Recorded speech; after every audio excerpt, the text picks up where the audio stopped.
సరే, ఏమాత్రం ఆలస్యం చేయకుండా నేరుగా ఈ ఆసక్తికరమైన కథలోకి వెళ్ళిపోదాం. సుధామూర్తి గారి అద్భుతమైన రచనల ఆధారంగా తీసుకున్న ఈ విశ్లేషణకు స్వాగతం.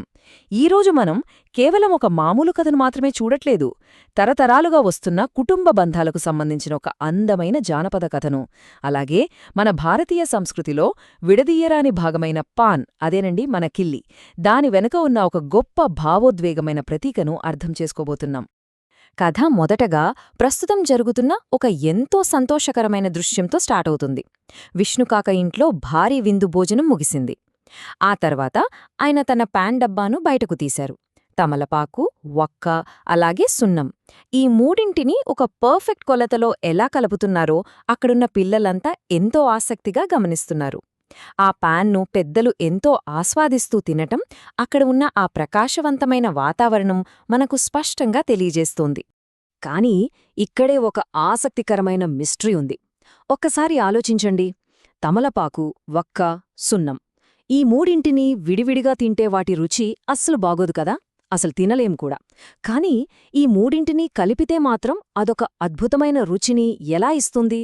కథ వింటున్న ఆ చిన్నపిల్లలకు ఈ విషయం ఎంతో ఆశ్చర్యాన్ని కలిగించింది. ఇక పిల్లలు ఊరుకుంటారా చెప్పండి? వెంటనే వాళ్ల వంతు ప్రయోగాలు మొదలుపెట్టేశారు. కొందరు కేవలం ఆకును నమిలారు, మరికొందరు వక్కను నమిలారు. అందులో శరణ్ అనే పిల్లాడైతే ఏకంగా సున్నం ఎక్కువగా రాసుకున తినేసి వాంతి కూడా చేసుకున్నాడు. ఆ పదార్థాలు విడిగా ఉన్నప్పుడు ఎంత దారుణంగా ఉంటాయో ఈ ఫన్నీ సంఘటన మనకు స్పష్టంగా చెబుతోంది. పిల్లల అల్లరి చూస్తున్న అజ్జి అంటే వాళ్ళ నానమ్మ వెంటనే కల్పించుకున్నారు. ఈ మూడింటిని ఒక కరెక్ట్ కాంబినేషన్లో సరైన పాళ్లలో కలిపినప్పుడే ఆ పాన్ తినడానికి అద్భుతంగా ఉంటుంది, అప్పుడే నోరు ఎర్రగా పండుతుంది అని ఆవిడ చెప్పారు.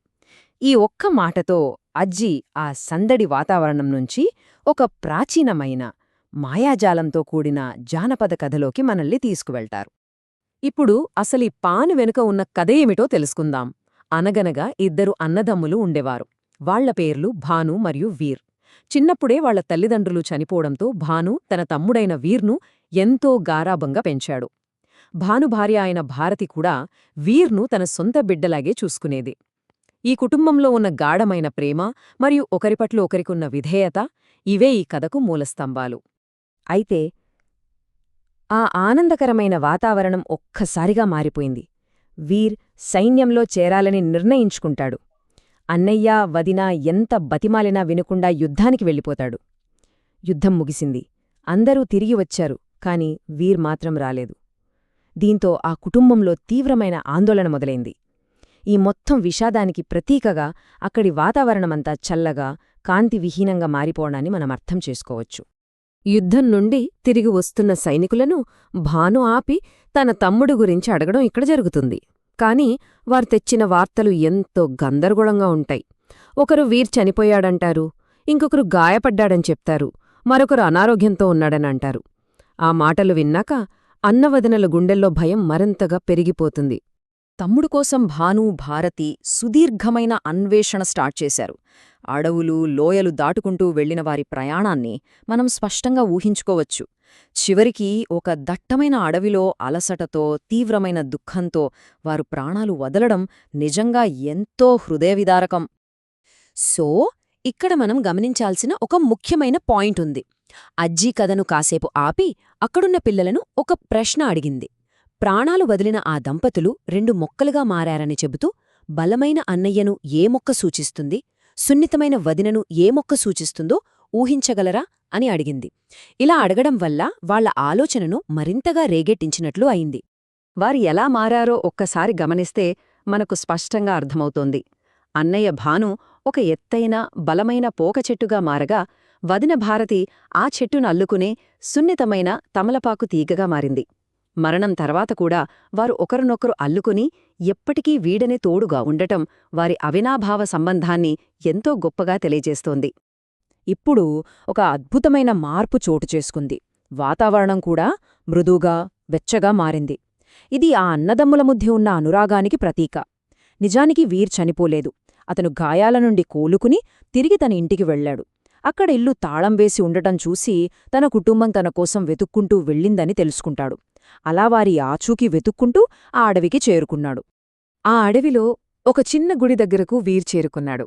ఎప్పుడో తమ తమ్ముడి కోసం వెతుక్కుంటూ వచ్చి ప్రాణాలు వదిలిన దంపతుల కోసం అక్కడ మొలిచిన ఆ 2 అద్భుతమైన మొక్కలకు ముగ్ధులై గ్రామస్థులు ఆ గుడిని నిర్మించారని వీరుకు తెలుస్తుంది.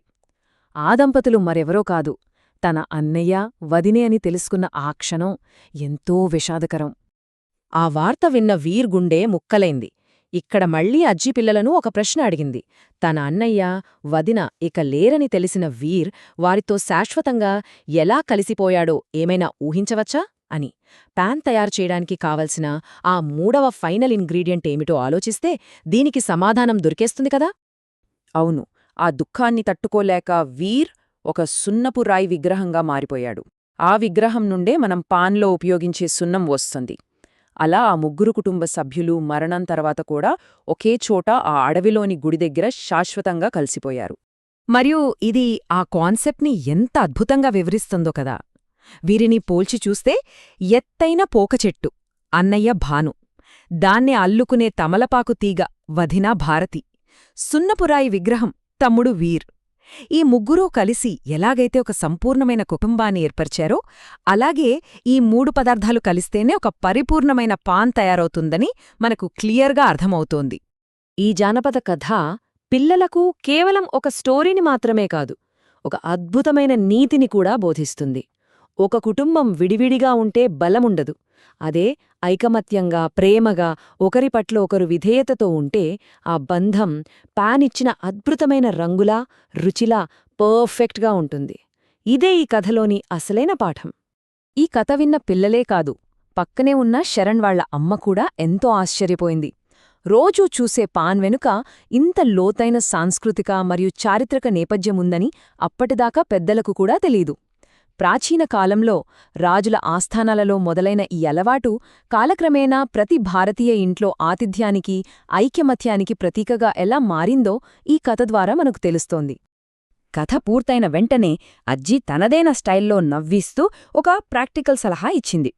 పాన్ గురించి గొప్పగా తెలుసుకున్నాం గదా అని చెప్పి రోజూ నమిలేకండి, అది పళ్లకు అస్సలు మంచిది కాదు. పదండి, అందరూ వెళ్ళి పళ్ళు తోముకోండి అంటూ ఆ వాతావరణాన్ని మళ్లీ ఎంతో బ్రైట్గా, సంతోషంగా మార్చేసింది. ముగింపుగా ఇది నిజంగా మనం ఆలోచించాల్సిన విషయం. మన ఇళ్లల్లో మనం రోజూ చూసే చిన్న చిన్న ఆచారాల వెనక కూడా బహుశా ఇలాంటి ఎన్నో కుటుంబ కథలు, ఎన్నో గొప్ప భావోద్వేగాలు దాగి ఉంటాయేమో కదా. ఈ విశ్లేషణ ద్వారా మన సంస్కృతిలోని విలువలను అర్థం చేసుకోవడానికి మనందరికీ ఒక కొత్త కోణం దొరికిందని ఆశిస్తున్నాను. ఇలాంటి మరెన్నో ఆసక్తికరమైన విషయాలతో మళ్ళీ కలుద్దాం.